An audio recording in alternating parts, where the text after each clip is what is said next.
The paperwork is a bonus for what we're doing, because the paperwork is no good if you don't have the knowledge and the understanding of the fraud and the corruption of how we got where we are sitting at.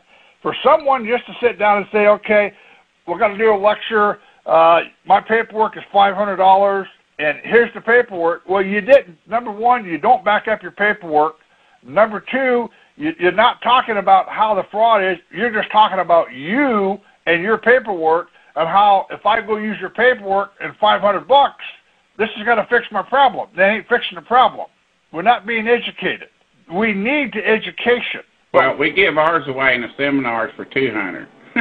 Yes, we need the people educated to understand the documentation that if you, the older people on the line, the new people that's on here, ladies and gentlemen, my paperwork is some of the most dangerous paperwork that you could put into the court, because it comes in and lays out the entire fraud of what the court is doing.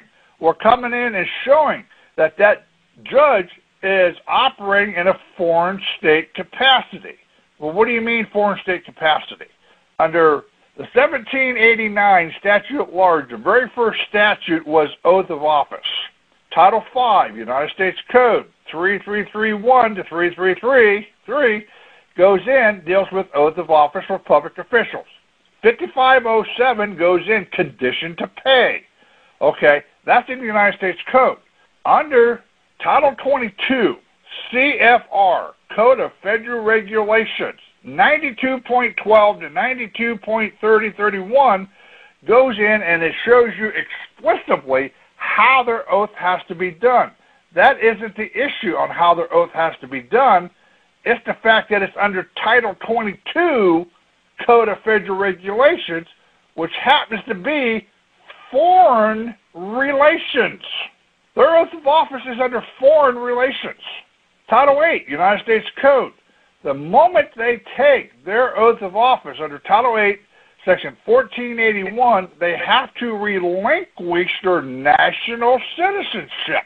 That's not an option. That's not, well, do I really have to? They've got to. There isn't a choice.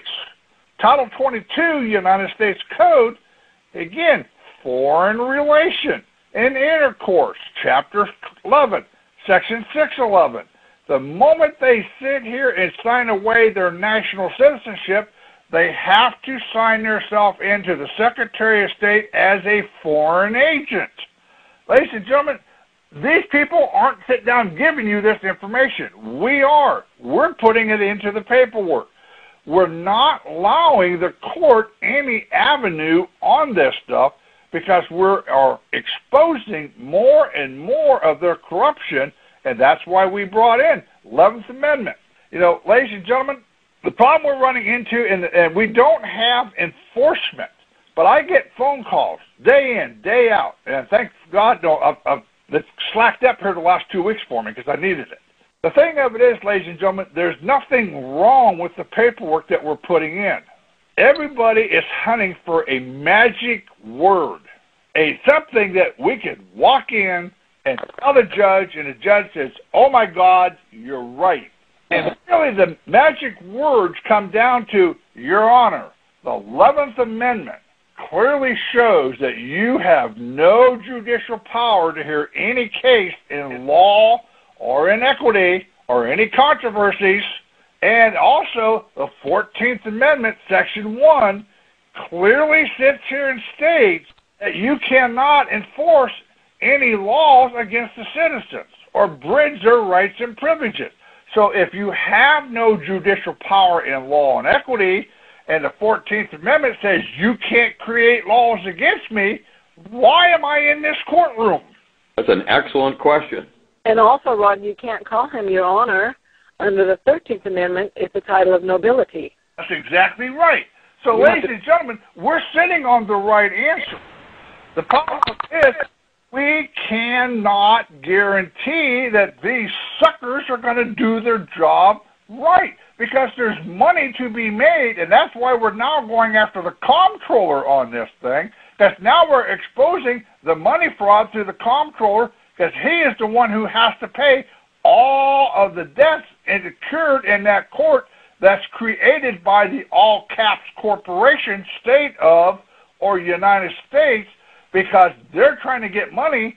So we're going to help them get the money. We're going to tell the judge to release the funds from the comptroller to pay the dispute that was created by these people, and let us walk on our merry little way. And their trump card is they have bailiffs walking around with guns. That is part of the problem. Like I said, it isn't the fact that this isn't the fact that the paperwork's wrong. It's the fact that we have no enforcement. That's right. Well, that's the next thought on this side of the table. Going back to the grand jury manual, is getting this education out. Mac sent out an email this past week. Mac, can you post how many downloads there was? There was 90-some the other day that people downloaded that manual. So, ladies and gentlemen, if you're downloading that grand jury manual that's up on the website that Harvey mentioned earlier, then read it, take it to bed with you, study it, because you don't never know when you're going to be called for their side to be on a jury, on a court case. Yeah, and if you probably want to get excused from jury duty, you probably just want to carry that in there with you. This is powerful, people. We, the people, can change our system just by doing that.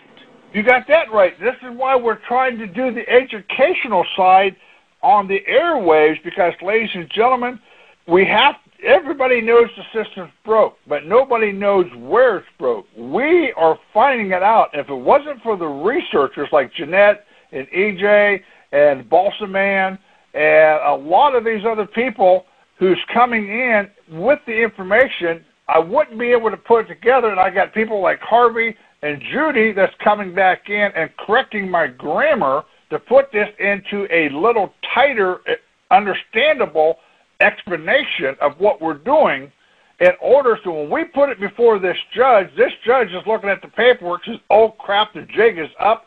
They know. Now, I got two choices. Either I can sit down and dismiss this case, or I can sit here and run the risk and see how long I can run it without getting caught.